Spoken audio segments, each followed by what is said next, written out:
Chris and I met 4 years ago after I read the book, Never Split the Difference. And the moment I read it, I reached out to Chris. The book caused me to make an immediate and 180-degree shift in my coaching practice. The lightning bolt moment was realizing when I read this book, it hit me that you cannot overcome emotion with fact, logic, and reason. And this book introduced me to the concepts of emotional intelligence and tactical empathy. And for the past 4 years, Chris and I have spent countless hours working together and helping agents apply these principles in a way that increases income and at the same time reduces stress and saves agents an enormous amount of time and energy. And today we want to highlight 3 of the main points of this methodology to give you an idea of how different this approach is. Most agents are in the paradigm of hoping, praying, waiting, convincing, and chasing. Today, we're going to present something very different to you. And I can tell you firsthand that the work we're doing with agents is absolutely paying off. Chris, anything you want to add to that? Yeah, a couple things, Steve. Thanks. All right, here's what we got to do for you guys today. Here's what you need. You need somebody who can show you how you make more money with less stress and less time. Now that sounds like nonsense. There are gonna be a couple things we're gonna run by you. You're gonna say to yourself, these guys are smoking something crazy. That guy left the FBI, and since he left the FBI, he went and thought up all this nonsense. And he's allowed to smoke now that he's no longer in the government, and he just did this late at night. And maybe Steve, maybe he got his bell rang one time too many playing football. But here's the thing. The light bulb was not created from the continuous improvement of the candle. There's going to be some stuff here that's going to be a quantum leap forward that you're going to say sounds crazy. But we're going to give you the results of what happens when people apply this. Now, here's one more thing before I hand it back to Steve. Here's what you're faced with. And this is not because Chris Voss is saying it, and this is not because Steve Scholl is saying it, and this is not because Compass is saying it. Tomorrow, you got one of 3 choices, and one of 3 choices only. You can be as good as you are now, you could be worse, or you could be better. That's the dynamic of life. Those 3 things are coming at you when you get up in the morning. You're going to be as good as you are now, you're going to be worse, you're going to be better. 2 out of those 3 things require effort. Your soft skills, your communication skills, your negotiation skills are perishable skills. It ain't me saying this. If you don't work on them tomorrow, you're going to be worse. That's coming at you tomorrow. If we don't make you better and you don't find a way to help yourself get better with or without us tomorrow, we failed you because you're going to be worse. We want you to be better. We want you to live in a bigger house, provide a better future for your kids and for yourself. So with that, we're going to talk you through it. But understand our agenda here is to make sure that you get better. We're going to give you as much as we possibly can in a short period of time. All right, Steve, back to you. All right. Every month I do a call with Chris, and all of you will be welcome to join this process. And every month what we do is we pick a specific aspect or topic under the heading of emotional intelligence and tactical empathy. And emotional intelligence is applying intelligence to emotion. Tactical empathy is the idea of focusing on the other person's perspective. And again, we're going to touch on 3 different topics today. The first goes directly at your pocketbook, and that is, I am a full service, full fee agent. My fee is 6%. Hey, Steve, I want to jump in for a second if I can. Sure. I know you're on a roll. Ladies and gentlemen, you guys are a bargain. You're worth more than 6%. in business, what's a finder's fee? A finder's fee is 10%. And somebody that provides a finder's fee for a transaction, they don't do half the work that you guys do. At 6%, you're a bargain. There's no reason for you ever to lower your fee. We're going to show you how to protect that. But understand where I'm coming from here right now. Good real estate agents are an insane bargain. You are worth your weight in gold. And that's why we're starting off how to make sure that you're a full fee agent. All right, Steve, back to you. And most agents, including most of you, are programmed with the belief that somehow if you charge a full fee, that is going to cost you business. And most agents who have this programming have never even asked for 6% on a listing appointment. Right now, I'm doing a 12-week, we're just wrapping up a 12-week real estate training camp, and over 300 agents in Compass have gone through this. And 2 weeks ago, in week 10, the focus was commission. And I just want to share something. I got at least 10 calls from that week of agents who went out and asked for 6%, first time ever. And when we have agents ask for 6%, in many markets, it's getting 6 and keeping 3.5. And during that week, I got an amazing call from someone I've worked with for a really long period of time. And this is an agent. This agent and their partner do over $100 million a year in production. And the phone call I got 2 weeks ago was, Steve, for the first time in my 15-year career, I got 6%. It was the first time I ever asked for 6%.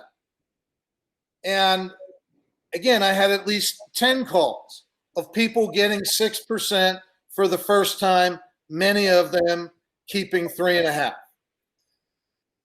Chris, what is the key? Most of these agents have been conditioned to believe that 5% is the safe way to go. If they're going to ask for 6, they're going to put themselves at risk. And they subscribe to the thought something is better than nothing. How do you address that? Here's part of how you become worth the full fee from the very beginning. When you're in the initial conversation with the customer, your conscious or subconscious, they're testing your ability to negotiate on their behalf. How are you going to stand up for them if you can't stand up for yourself? So the first thing you got to do to reassure them that you are their champion is to be able to gently and firmly ask for full price and stick to it. You're going to do it in an emotionally intelligent, gentle way. We're going to show you how to do that. And in many cases, it's principally with your tone of voice. But this is an audition. Make no mistake. The reason why you're worth your weight in gold is to be able to navigate the process, to be their champion, and stand up for them. If you can't stand up for yourself, full price, then at least on an unconscious level, they have begun to lose faith in you from the very beginning because you're not going to be able to stand up for them. So we need you need you to stand up for yourself gently and firmly and fearlessly because it's an audition on your ability as a negotiator. And it's important to understand getting 6% is not about explaining why you're worth 6%. One of the things that you said on a call a couple months ago that has just resonated over and over again, the person who is explaining is losing. So 6% is not about making a case and laying it out, again, with fact, logic, and reason. 6% is what? Getting a full fee. How does someone mentally get themselves ready for that? All right. So first of all, you envision yourself saying, I'm a full service, full fee agent. Now, whatever imagining of the interaction that you go through in advance is in fact preparation. And you don't rise to the occasion, you fall to your highest level of preparation. So you need to do some mental reps, envisioning yourself looking at a client with confidence and saying right off the bat, I'm a full service, full fee agent. And saying it just like that, downward inflection, which is the way the great newscasters broadcast the news. The downward inflection is confidence and authority and means you can take what I say to the bank. Because with every word that you say to them and the way that you say it, you want the unspoken message to be, I'm solid, I'm fearless, I'm deferential, I get along with people, and you can take what I say to the bank. And that's how you begin to lay the groundwork for easily getting a full fee. And again, how do you set one of the things that we talk about? Let's back up for a second. One of the things that we talk about, and again, this is very different. Agents have been trained to leave the commission discussion to last. And they leave it to last for one big reason. They hope it doesn't come up at all. And they hope they can avoid the idea of even having to discuss commission. One of the things that we're coaching agents to do, it's under the heading of get the elephants out early, is right up front, bring up the issue. We have a potential sticking point that I want to put out on the table right now. Client goes, what's that? My fee. Okay, what about your fee? I'm a full service, full fee agent. My fee is 6%. I keep 3.5% and I pay the selling agent 2.5%. And then silence. Let them process and respond. Speak to the idea of addressing commission up front versus waiting till the end of the conversation. Well, there's an underlying theme in it, in everything that we teach. And one of those is the elephant in the room. Look, you don't deal with the elephant in the room by ignoring it. You don't deal with the elephant in the room by denying it. You're most effectively dealing with the elephant in the room by discussing it and discussing it up front. The first elephant in the room is commission. You want to show that you're a fearless negotiator, calm and fearless negotiator. You want to be able to say things very matter-of-factly. If the first elephant in the room is full fee commission, then you say, hey, look, there's an elephant in the room. Yeah, and I can deal with the elephant in the room. I got no problem with it. You start out by simply observing, I'm a full service, full fee agent. Now you imagine a couple of opportunities to challenge, because if you're going to be their champion, they may want to test you on that a little bit because they want to see how you stand up for them. You're going to stand up the same way for yourself. So this is all about doing this in a calm and confident way and showing people that you will be their ambassador. So yes, discuss it up front. If you leave it to the end, you're leaving it to when you're the most afraid. You're telegraphing fear from the very beginning. How are you going to negotiate on their behalf if you're a fear-based negotiator? That's a bad message to be sending your client. Now, many of the agents are probably thinking right now, well, how are they going to pay me a full fee when I haven't shown them everything that I do, when I haven't presented on my value? How can I discuss commission before we've gotten into the meat of the presentation, which we no longer give, by the way? That's a different topic. Chris? Well, there's some interesting counterintuitive things here that are going to scare people. First of all, it's not a sin to not get the deal. It's not a sin to not get the client. It's a sin to take a long time to not get the client. Another thing that we're finding out consistently with the people that we're coaching together is it takes as much time to lose a client and not get a deal as it takes to successfully service 2 other clients that you do get and that you do get the deal. Start to think about the return on investment on your time. So you want to begin right up front to have an idea of what are the percentages of landing this client. And the first thing is, do you want a client that's difficult to deal with? A friend of mine, Joe Polish, has a phrase called half. You don't want to deal with half people. Those are hard, annoying, lame, and frustrating. You want to deal with elf people, easy, lucrative, and fun.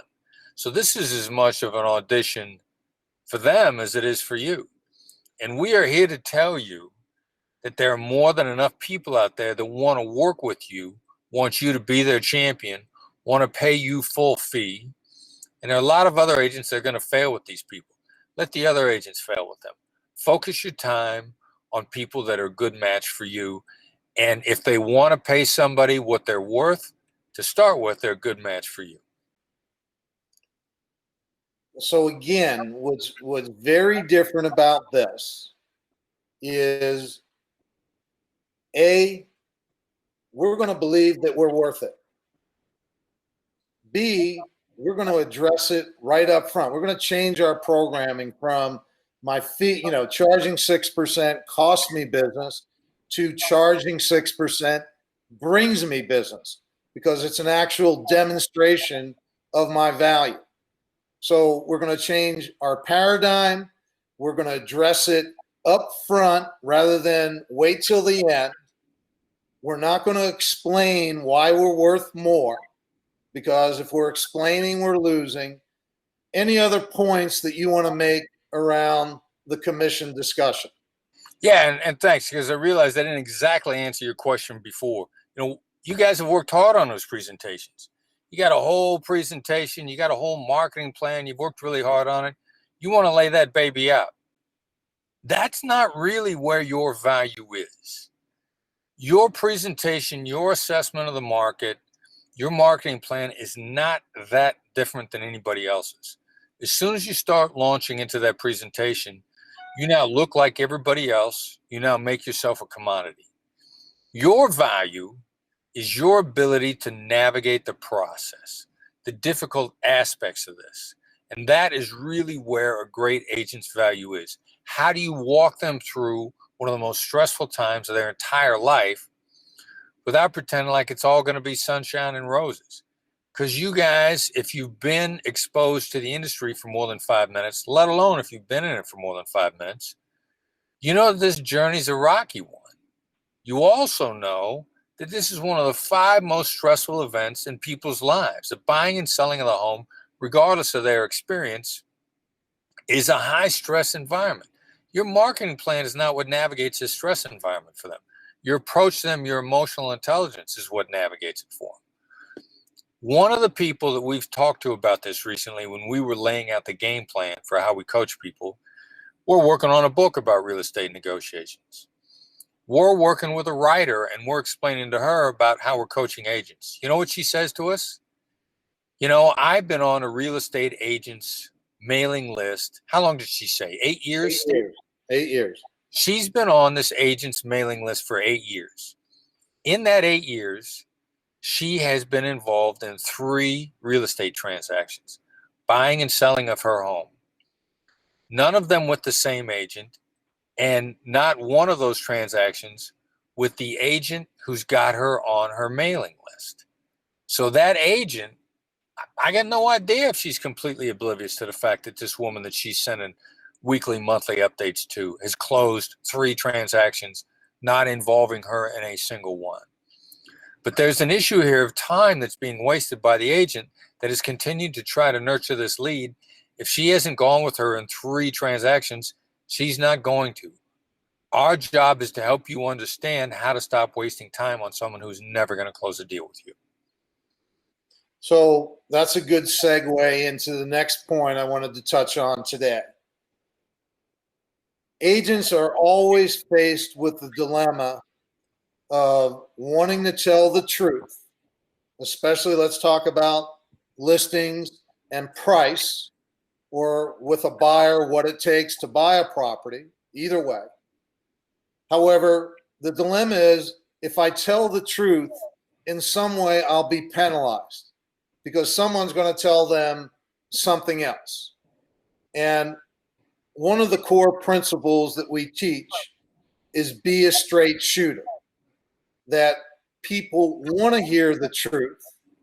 However, they want the truth delivered gently. They don't want to be hit with a brick in the face. And so speak to the idea of being a straight shooter and how you can tell the truth in a way that people can actually hear it and process it. All right, so first of all, it comes from tone of voice, as silly as it sounds. Tone of voice, if you got a gentle tone of voice, that's going to go a long way. Downward inflecting tone of voice, that's the tone of voice that hostage negotiators use. How do I get on a phone with a bank robber and 90 seconds into the conversation? And this happened to me in a bank robbery with hostages. The bank robber said to me, "I trust you." Well, I got that late night FM DJ calming voice. My ability to deliver bad news starts with my ability to use the late night FM DJ voice, the calming, soothing voice of confidence, and I'm not going to get rattled. And that's really the default voice for real estate agents, a calming, soothing voice, because not only is this one of the 5 most stressful events in your buyers or your sellers' lives, the agent on the other side, is panicked. Pretty good chance the agent on the other side is desperate for this commission. They're living commission to commission, or how long has it been since they closed a deal? You need the late night FM DJ voice to calm them down. The other crazy thing about the late night FM DJ voice, that calming, soothing voice, it calms you down. It helps you keep yourself together through the course of this process. Now, the second phase of this and having these tough conversations, if you got bad news to deliver to the other side, you don't call them on a phone to anybody. You don't call them on a phone and say, "Hey, how are you today?" which most people do. You start out by saying, like, "I've got bad news. I'm sorry, I'm afraid I've got bad news." Human beings are ridiculously resilient if you give them the slightest amount of warning that bad news is coming. Now, you don't want to wait 10 minutes before you deliver the bad news. But we tell people over and over again, you got bad news, call somebody up on the phone, call your client, call your counterpart, whoever it is. Start out by saying, "I've got bad news," and then deliver the news. If you wait about a second from saying, "I've got bad news," and sometimes we coach people to say, "This is going to break your heart," let them brace themselves, let their emotional system kick in, and I guarantee you that whatever your bad news is, it's going to be a relief from what they imagine in that split second, which then leaves your client, your customer, your counterpart with a feeling of relief in regards to you, which they will remember. The last impression is a lasting impression. Always leaving your people, your customers, your clients, your counterparts with a feeling of relief and gratitude is the magic to referrals and navigating the entire process in an emotionally intelligent way. All right, Steve. So I really want to dive into this because in many ways, real estate agents are being paid to have really hard conversations. And what most agents try and do when there's bad news or a hard conversation at hand, they're trying to put a positive spin on it, or they're trying to work around it in some way, or they just avoid the conversation altogether and hope it goes away. And this language of, "I've got some really bad news," you're not going to want to hear this. Again, go into the psychology of where that sends that person so that when the news is actually delivered, like you just said, it's actually a relief. It's not nearly as bad as it could be. Well, we got 2 things working for us in this dynamic. First of all, it's probably 3 things. First of all, you give people a chance to brace themselves.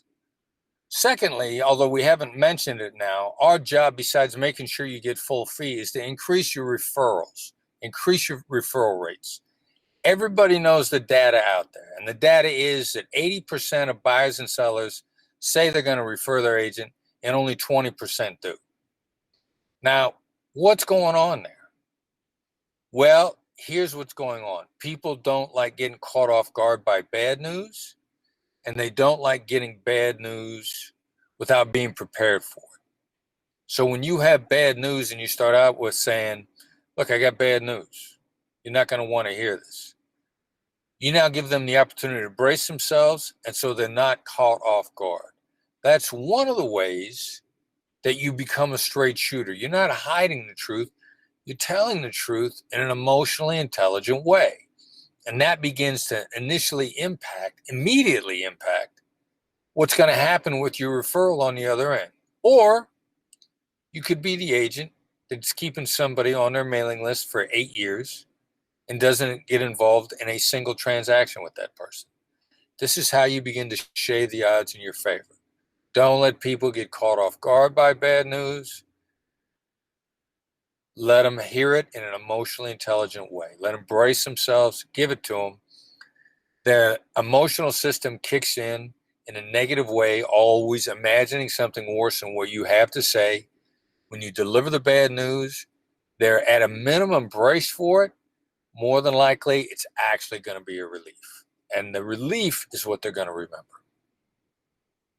So many of you out there right now probably need to get a price reduction based on whatever's going on in your marketplace with your listings that aren't selling. So rather than calling someone up and saying, "Hi, how are you doing?"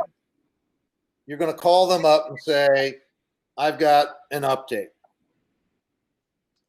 And the news is not good."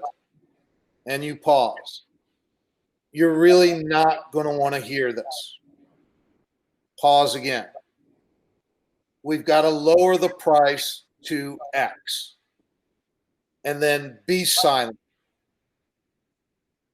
Talk to the agents about how the mind works and why you're doing it in that way, rather than jumping in and filling in the gaps and trying to explain things away.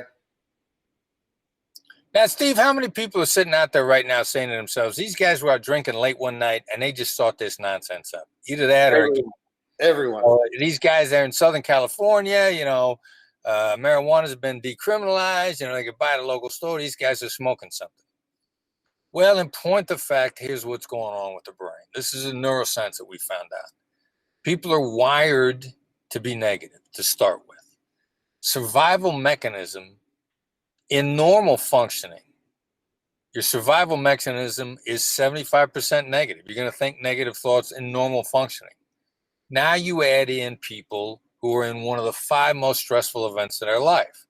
These are difficult conversations. These are tough conversations. How do you begin to deal with it? Again, late night, FM, DJ, voice of confidence. It gives you the ability to deliver bad news. Their emotional wiring that's intertwined in every thought is 75% negative. So you give them just a moment to brace themselves. I get bad news. You're not going to want to hear this. And then you let them have it. I first learned this the hard way in a kidnapping where 2 out of 3 of my remaining hostages were killed in a botched rescue attempt. The negotiator that was in country at the time called me on the phone and he said, "I've got bad news. Martin is dead." And I look back on a way that I braced myself for that. He delivered the worst possible news, and I was braced and ready. I spent the rest of the day making a phone call with that exact scripting. If that works on delivering bad news when somebody's gotten killed, I'm here to tell you it will work for you. We are here to tell you it will work for you in an environment where people's hopes and dreams for the future are on the line. This is a difficult conversation. You have to be able to have this conversation. Or what are your alternatives? You don't reduce the price. A house doesn't sell. You get fired. They change agents. And all of the time that you put in not getting that deal is wasted time. All right.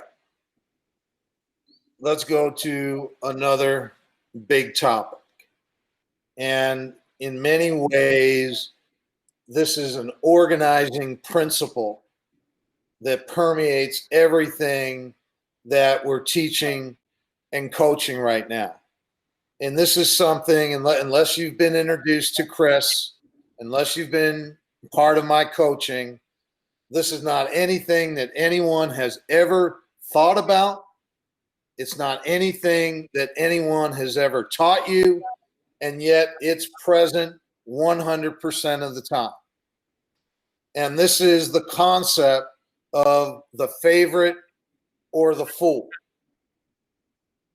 Most agents, when they get a call from a potential seller saying, I want you to come out and speak to us about listing our home for sale, most agents are elated at that phone call, and they want to jump all over that phone call. And when they go on that appointment, whether it's via Zoom now or whether you're doing it in person, however you're doing it, they go out with the idea that the prospective client has an open mind and they have a shot at getting that business. You have taught us that things are very different, that there's no such thing as an open mind. And in fact, the client's mind is probably already made up, or at least 50% of the way made up before the person goes out on that appointment. Speak to that concept, the favorite or the fool. Yeah, you guys know the phrase, if you don't know who the fool in the game is, who is it? Probably you. So how do we begin to, how come these guys, again, aren't smoking something? After you get off this call, go look up human decision making. And you'll find out that when anybody engages in any kind of a buying process or negotiation process, they start to gather data. You're the vendor of this product. You're the vendor of this service. Do they go to you first when they're still trying to figure out what to do? No. When you're trying to decide to buy something, to acquire a service, to do anything, and it doesn't matter if it's business to business or business to consumer, because this is all the same. This is human nature thinking. You start gathering data. And so by the time you talk to the vendor, your mind is at least 50% of the way made up. And that's what the data shows us. It's actually closer to 80% made up or completely decided before they engage in a call. They're looking to you as the competing bid. They're looking to find out what you do to make sure that their favorite does it. They're going to pump you for information. Again, you don't got to take our word for it. Go start looking up human decision making as people are gathering information and narrowing their choices. They're narrowing their mind. Now, they don't mean to be malicious. They're not doing this maliciously. They're not intentionally playing you for the fool. But this is the way human beings make up their minds. And this is the reason why one of the agents that we have coached, that Steve has coached, done most of the work on, but I've been involved with as well. When she adopted the favorite or the fool approach over the last year, she's gone out on 80% fewer listing presentations. She's working 20% as hard, 20% the same amount of time as before, and making the same amount of money. Working 20% as hard, making the same amount of money. Now, this is someone doing $100 million a year in sales. This is a top performer. And she got there the old way. She got there saying, like, look, guys, I don't know where you guys are from, but I got to $100 million in sales, going out on every opportunity, putting in the legwork, burning up the shoe leather, burning up the hours. That's how I got to $100 million. And what we said to her just bothered her enough based on her experience. And then we began talking about what were the criteria of clients that she landed versus clients that she never landed.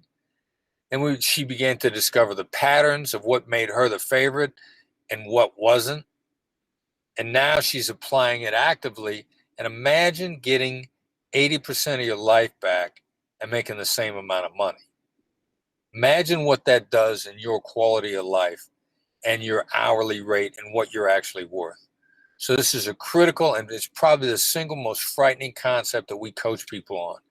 And it is how they begin to transform their lives and living in a less stress environment instead of worrying day to day where the commission's coming from.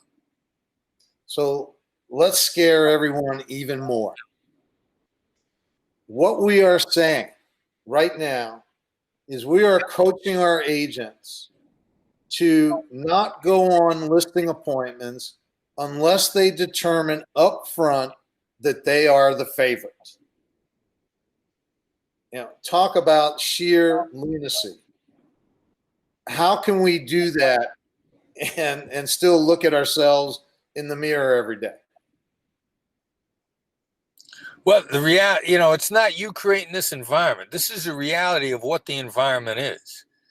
You are wasting someone's time. More importantly, you're wasting your time to go out on a deal that you're never going to get.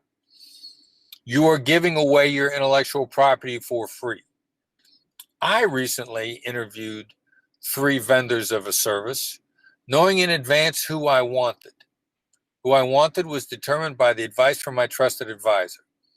He said, look, I got 2 to recommend to you guys. One I think you should go with. Another one I think you should talk to just for contrast, just to know what somebody that you're not going to go with looks like. We're involved with the conversation with the 3rd vendor. I'm sitting there listening. I teach favorite of the fool, and here I am playing this guy for the fool. I think of myself as an open-minded person, and I remember listening, and we talked to this guy on the phone for over an hour. And the whole time I kept asking myself, am I playing this guy for the fool? No, I would never do that. Is this guy ever going to get our business? Well, no, he's not recommended by our trusted advisor. No, he doesn't fit the profile of what we're looking for. Well, why are you talking to him? Well, I guess I'm hoping he says something important so that I can make sure the favorite does it. He did. And we took that information back to our favorite and said, hey, look, we want you to do this also. I'm not a bad person, according to me, but this is human nature. And the recognition of this dynamic is critical for the success of you as a professional and for your ability to give your family a better life. This exists. We teach you how to recognize it and how to cope with it.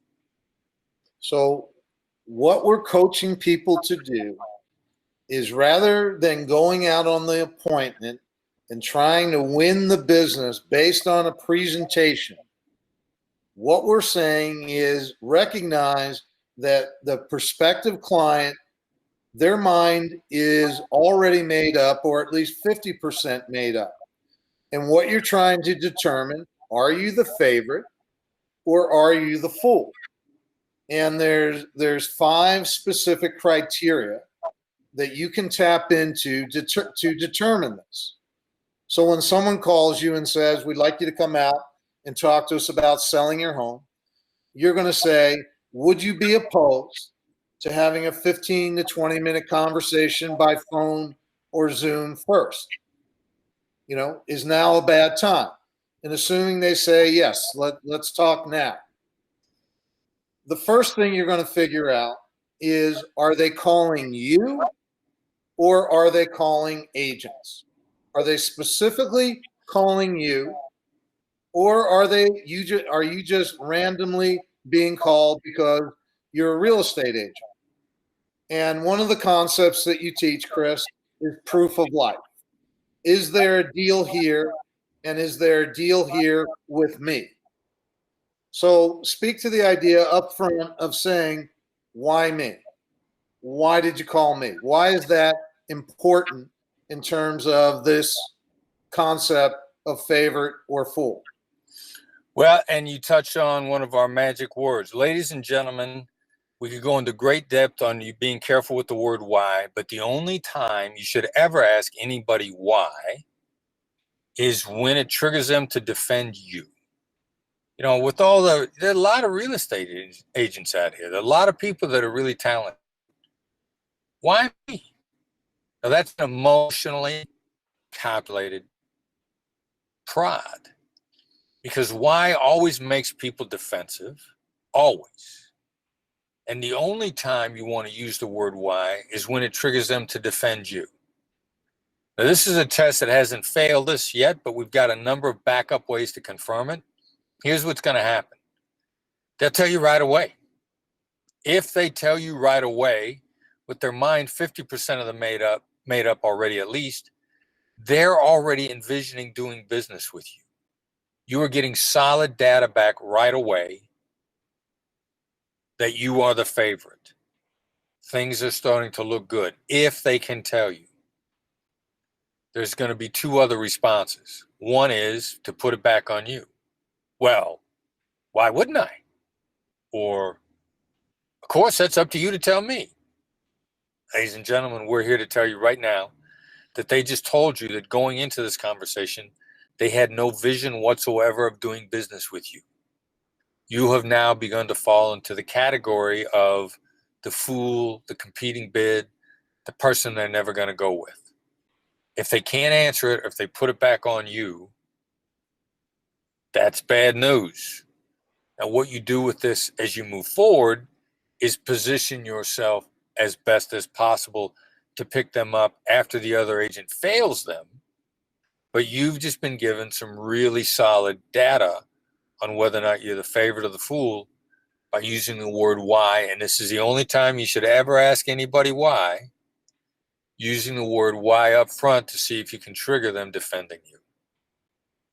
And you're very definitive about this. Agents always need to ask why me and what they're looking for. Is there a specific reason why they're calling you? And then rather than asking, are you interviewing other agents, you would label it and say, you're probably interviewing other agents. Who are you interviewing? And why are you interviewing them? You're very definitive. You want to know whether or not they're interviewing other people. You want to know who they are and why would they be talking to them. Speak to that. Yeah, and then let's do a little adjustment. When you're asking about why they're talking to other agents, change your why to a what. The other times when you want to ask why, just simply change it to what and say, all right, so what I know you have a good reason for interviewing other agents. What is that reason? You want to encourage them to talk to you. Now, you are gathering legitimate information here. You're beginning to show them from the very beginning that you're a calm professional, because if you are the favorite in the game, there's no reason for you to cut your commission. If you're the in the game, there's no reason for you to cut your commission.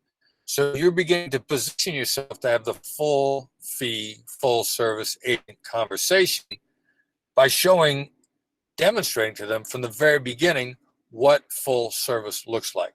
And what full service looks like is you're asking questions in a polite and deferential manner to understand everything that's going on so that neither you nor them are caught off guard by anything in a process that you should have anticipated. So from the very beginning, you're demonstrating to them what a full fee, full service agent looks like. So are they calling you or are they calling a random agent? Second, do you fit the profile of what they're looking for? The best indicator of future behavior is past behavior. Exploring the idea of how they've made these decisions in the past. What's important about that? Yeah, this is one of the 5 most stressful events of their entire life. If they've made this decision in the past, they're not going to make it differently this time. They're going to go based on what happened last time around and what that taught them. Did they pick an agent, if they went through this before, based on a recommendation of their trusted advisor? If this is their first time through, what are they likely going to do on one of the 5 most important transactions of their entire life? Go with the recommendation of a trusted advisor. Who is that trusted advisor?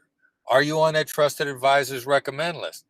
I'm here to tell you, if they're making one of the 5 most important decisions of their entire life for the first time, to think that there aren't going to be trusted advisors having the dominating say on who they pick, that's just not a full appreciation of how human decision making is made. They're not out picking, a pizza off a menu. This is one of the 5 most important decisions of their life. How are they going to proceed through this decision making process? You need to know that. Now, and Steve, we got to keep an eye on the clock here too, because in about 2 minutes, we're gonna have to make sure that we let people know what they're supposed to do after this. Okay. So are they calling you or are they calling random agents? Do you fit the profile? The other 3 criteria which we get into in our monthly calls. A, are you making an emotional connection? B, is the conversation collaborative, meaning is it a two-way conversation? And three, are they willing to make some type of commitment up front, whether it's having you go last and you do want to be last? That puts the odds in your favor. Or will they meet you in the office rather than their house? Or will they make the ultimate commitment that they're going to agree to do business with you before you come out and give your presentation? So what we're saying to all of you, there is a real methodology for determining up front whether you're the favorite or the fool. And again, this is an organizing principle. You have to ask yourself as an agent, do you make a distinction between high probability opportunity and low probability opportunity? We're teaching agents to focus on high probability opportunity. What's important about that, in the end, when you're the favorite, they're going to pay you 6%. They're going to pay you your full fee. It's going to be less stressful because the conversation is going to be collaborative, and it's going to save you an enormous amount of time because you're no longer chasing after business you're never going to get. Going back to something Chris said earlier, it's not a sin to lose business. It's a sin to take a long time to lose business. And many of you are guilty of that. You're taking a long time to lose business. So, Chris, final thoughts in terms of how people can take this to the next level. Yeah, and we'll talk a little bit about how we created this program. But ladies and gentlemen, we live in a Las Vegas world. Now, a bunch of you on the call right now are saying, like, I didn't do any of that stuff and I'm making a living. You can't tell me that I can't close deals and close clients the way I'm doing things now. Well, look, there are different tables in Vegas at the casinos. We got a table that we want to take you to where you win 70% of the time, where you win 80% of the time. We're here to tell you, you've been playing at the table where you've been winning 20% of the time. You can stay at the 20% table and you will occasionally win. We want to walk you over to the 80% table. We want to increase the percentage of times that you close business so that you no longer walk away from deals you should have made, or you, worse yet, you get bogged down for excruciatingly long periods of time on something that's never going to work out. Steve and I have been working on this together. We 4 years we've been hammering away on this. He had brought me in initially. We started collaborating. We've been talking to agents for 4 years. We have done a number of training programs where we've done 2-day in-person events several times. He records all the phone calls. There are videos of all the phone calls. You get a video, you get a transcript. We go over these and have been going over these conversations for the last 4 years in every detail we possibly can to shave the odds every way we possibly can in your favor. I'm the total number of hours that we put in to building this coaching practice to this point in time, Steve. How many hours do you think we got total in these 4 years? A lot. What I know is I've got 60,000 hours of coaching in my career.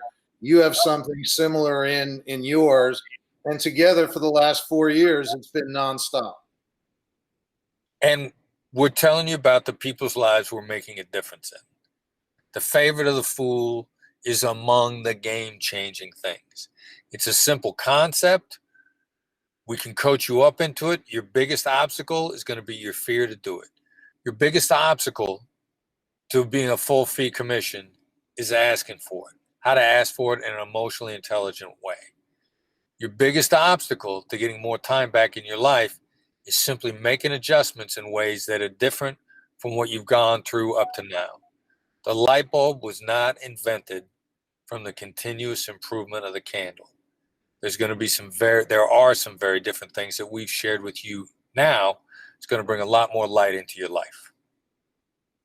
So if any of this resonated today, would it be crazy to think that you'd like to continue in this process? Again, Chris and I do a monthly call. It's a 1-hour call, typically the first Tuesday of every month at 9:30 a.m. Pacific time. The 1-hour call is recorded, so you can be on it live, get the recording, get the written transcript. The cost is $9.99 for a year's worth of calls. There's a special bonus attached to that. Anyone who's interested, just email me, steve@performancecoaching.com, and just put Chris in the subject line. Again, if you want to participate or get more information, steve@performancecoaching.com, and just put Chris in the subject line. Rory, thank you. And here's the last piece, Roy. I'm going to jump in one more time. You guys don't have to go with us. You don't. But tomorrow you're faced with the same problem.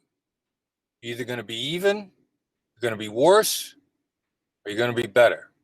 It's not me making that up. Those are your 3 choices when you get up in the morning. 2 out of 3 of those choices require some effort. We wish you the best.